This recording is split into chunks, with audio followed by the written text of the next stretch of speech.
quero, eu preciso, eu não sei o que lá. Só que Paulo estava com outro propósito, com outro objetivo. Paulo estava interessado no progresso do Evangelho. Então, querido, isso é importante, o que Paulo fala. Paulo fala, me alegro nas coisas que me aconteceram, porque isso tem contribuído para o Evangelho. Faz feito com que o Evangelho progrida a meu respeito, e através de mim as pessoas vejam em mim que o Evangelho é vivo e que está acontecendo. E às vezes, queridos, nós temos dificuldade de viver com isso, temos dificuldade de entender isso. E a gente podia dar um exemplo prático. Você, de repente, a gente orou aqui por alguém que está no hospital e tudo mais, né? Prima da tia da Rita, né? E a gente estava orando aqui. E se a gente pode pensar, puxa, eu vou cair lá num hospital, vou cair lá numa situação, e você imagine você lá numa enfermaria, e você está ali internado, e você vira para o lado e está uma pessoa lá gemendo, ou então, não é, com um sentimento de tristeza, porque está passando por alguma dor, ou tem uma sentença, e você vira para o lado e fala, olha, você já conhece Jesus, Jesus te ama, Jesus tem um propósito na tua vida, porque você está ali, porque para contribuir com o Evangelho.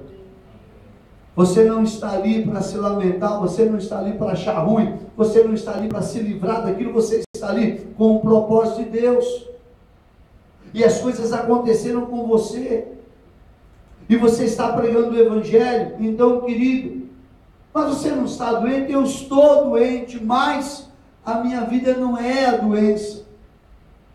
A minha vida não é doença. Paulo fala, para mim o viver não é doença, para mim o viver é Cristo. Aleluia.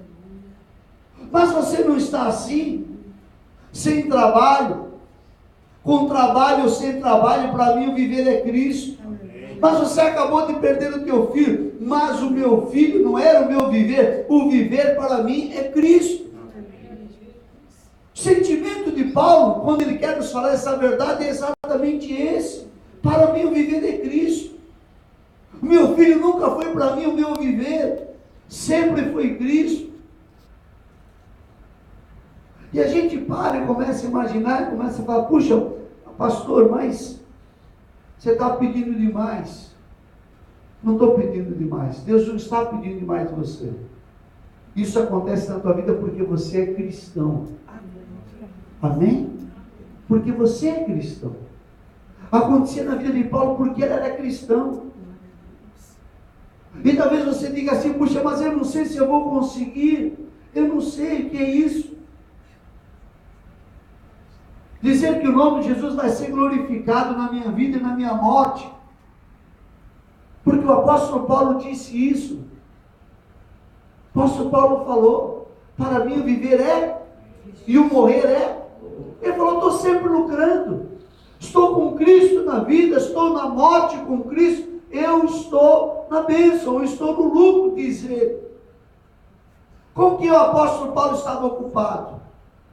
Por isso Paulo pergunta, e ele diz, com que você está ocupado? Com o teu luto?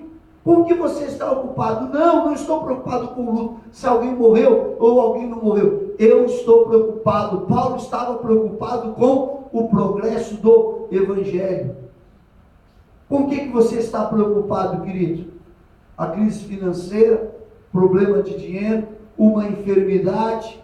Você está preocupado com o quê? Com o fim do casamento, alguma situação? Paulo está dizendo, eu estou preocupado com o progresso do Evangelho. Eu estou preocupado, sabe por quê? Porque o viver para mim é Cristo. E talvez você diga, puxa, pastor, ou bispo, ou Fernando, esse negócio é sobre-humano, não dá para entender. O que você está querendo? O que nós precisamos buscar é o progresso do Evangelho. Amém, Deus trabalhou na nossa vida para que o Evangelho prospere. Amém, para que as pessoas vejam você e você Cristo. Para que as pessoas vejam em você que há um diferencial na tua vida.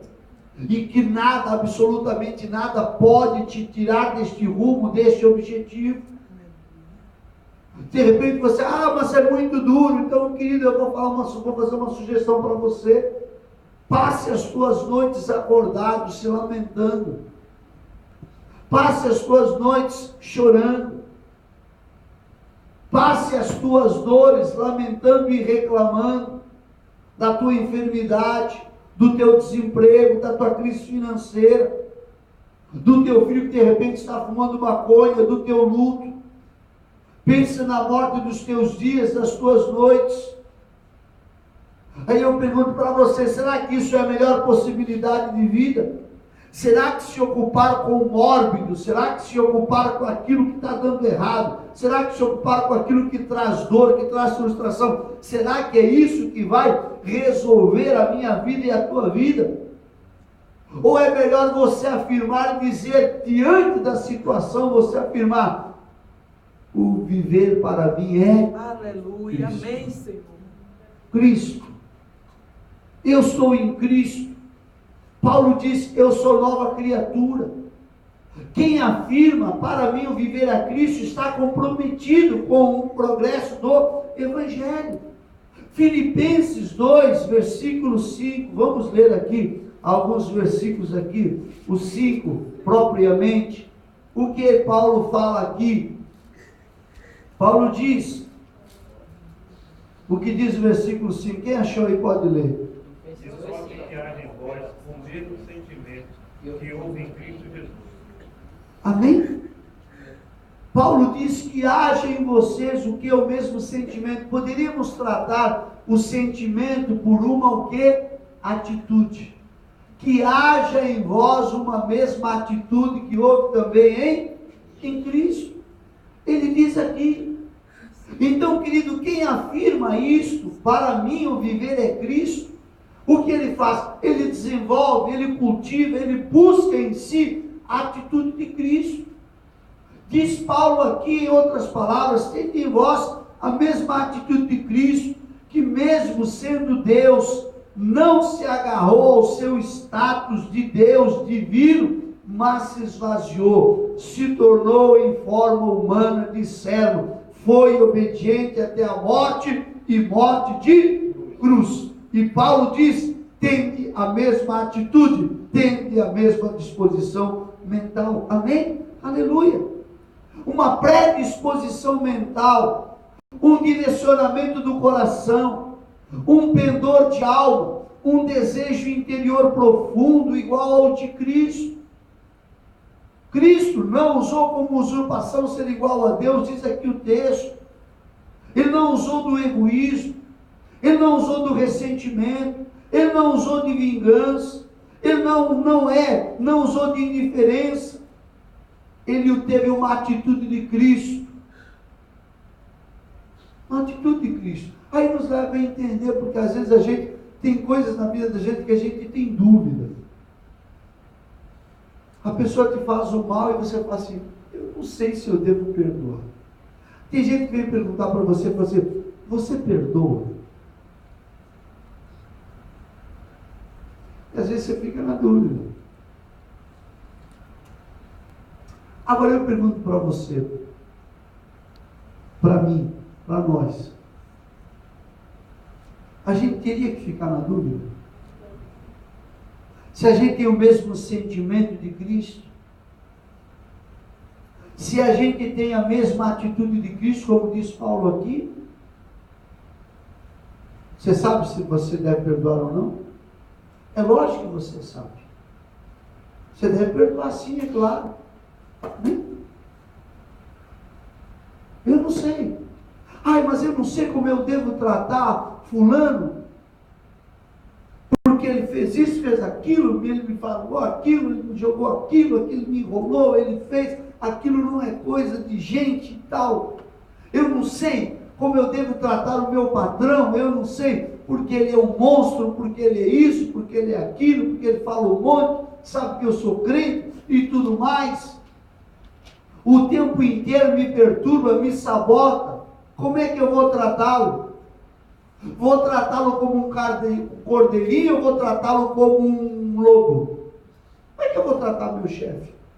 Se o sentimento de Cristo, a posição de Cristo, é essa, como é que eu vou tratá-lo?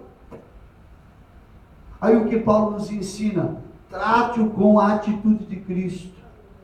Qual é a atitude de Cristo? Ele se esvaziou, significava o coração puro. Trate com o coração puro. Talvez você tenha que tratá-lo como Jesus tratou Pilatos. Como Jesus tratou Pilatos. Aliás, ele não falou Pilatos, mas ele mandou um recado.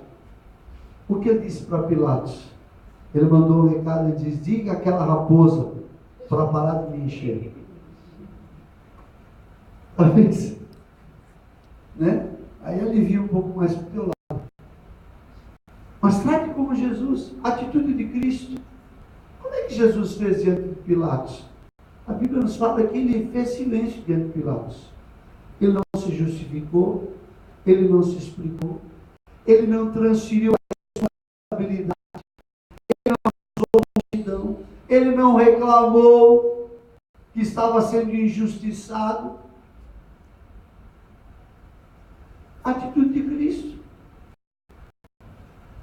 Você já pensou se Jesus tivesse ficado calado lá na cruz, mas ao invés de estar calado, por dentro estivesse com um ódio terrível de Pilatos, dos maiorais da lei, daqueles que o crucificaram, daqueles que o prenderam? Já pensou? Ele ficou quieto, estava com um ódio terrível dentro dele. Como estaria Jesus? Como Jesus iria tratar aqueles homens? Exatamente como Paulo ensina. Porque se Jesus estivesse com o coração dele cheio, como às vezes a gente fica cheio, a gente não fala nada, mas o nosso coração está cheio de rancor, de mágoa. A hora que eu puder, eu vou destroncar o pescoço. Só que Paulo fala, o que Paulo ensina, acho que é Coríntios, né? Ainda que eu falasse dos anjos e dos homens, ainda que eu pegasse todo o meu dinheiro e os povos, ainda que eu pegasse, eu estou falando da memória, ainda que eu pegasse o meu corpo e pregasse para ser queimado, ainda que eu fizesse, acontecesse, o que ele fala, se não de nada, isso aproveitaria. De nada. Jesus foi para a cruz por amor. Não foi de uma outra maneira. Agora imagine ao contrário. Se Jesus tivesse pendurado na cruz, bem caladinho, com aquela carinha piedosa, com ódio no coração, e estivesse pensando assim: espera o juízo final, vou mandar todos para o inferno. Já pensou? Porque às vezes é assim que a gente fala. A gente é crente, a gente não fala. Irai-vos, mas não pequeis. A gente fica com a boca fechada, mas por dentro está querendo mandar alguém para o inferno.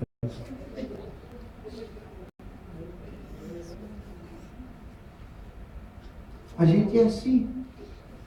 Atitude de Cristo. Atitude de Cristo, o coração cheio de afeição, de compaixão. A atitude dele. Paulo fala, se por estarmos em Cristo nós temos alguma motivação, alguma atitude, alguma exortação de amor, alguma comunhão no Espírito, alguma profunda afeição e compaixão, nós temos a atitude de Cristo. Quem, querido, fala esta frase, para mim o viver é Cristo, cultiva a atitude de Cristo. Cultiva a atitude de Cristo. Eu sei que é difícil. Porque se fosse fácil, estava em toda a humanidade, mas está para nós aqui hoje. Nós precisamos aprender o que Paulo quer dizer. E ele fala aqui, quem afirma isso, já ele está nós já entendemos e nós já temos tudo definido na nossa vida de antemão. Se você fala, o viver para mim é Cristo, então tudo na tua vida já está definido. Não tem dúvida, não vai ter mudança de opinião, já está definido na tua vida. Como serão tratadas as coisas que você vai viver hoje e amanhã. Tudo está definido de antemão. Amém? Então a Bíblia nos ensina um monte de coisas. Inclusive ensina que a palavra branda faz o quê? Desvia o furor. A palavra branda desvia o furor. A palavra dura reanima a ira. Realimenta a roda da violência. Isso aqui já está definido. Como é que você vai brigar? Você não vai brigar por quê? Porque você não tem mais o sentimento que você tinha no velho homem. Agora o viver para você é Cristo. Quando você diz, para mim o viver é Cristo, Filipenses 2:21. Filipenses 2:21 que diz aqui. Vamos ver Filipenses 2:21. Pois todos eles buscam que é seu próprio, não o que é de Cristo Jesus. E conheceis o seu caráter curvado, pois serviu ao Evangelho junto comigo como filho ao Pai. Paulo está falando aqui de Epafrodito e de Timóteo. E a respeito de Timóteo, ele está dizendo o seguinte: todos buscam os seus próprios interesses, e não os interesses de Jesus Cristo. E buscar os interesses de Jesus Cristo é buscar o bem-estar do outro. Buscar o bem-estar do outro. Eu fico perguntando, quem é que busca isso nessa terra? O bem-estar do outro. A gente já quer o bem-estar da gente. Mas o bem-estar do outro, quem é que faz isso? Quem é que negocia desse jeito? Eu quero vender o meu carro para você, mas eu quero que você faça um bom negócio. Quem é que negocia assim? Tá bom o preço para você? Se eu encher o tanque, se eu pagar o licenciamento, se eu botar os pneus novos, se eu fizer uma revisão antes, você vai ficar satisfeito? É o quê? Dividir 100 vezes. Aí você fica satisfeito. Está vendo como você é usurário? Eu quero ser bonzinho, mas eu quero ser usurário. Quer se aproveitar da fraqueza. É assim que o homem pensa. Mas eu fico perguntando para você, quem é que negocia assim? Existe alguém que faz alguma venda pensando no bem do outro? Ou ele está querendo tirar lucro, ter o seu próprio lucro? Será que existe alguém? Existem algumas pessoas que Deus quer formar. Existe alguém que faz alguma coisa pensando no bem do outro?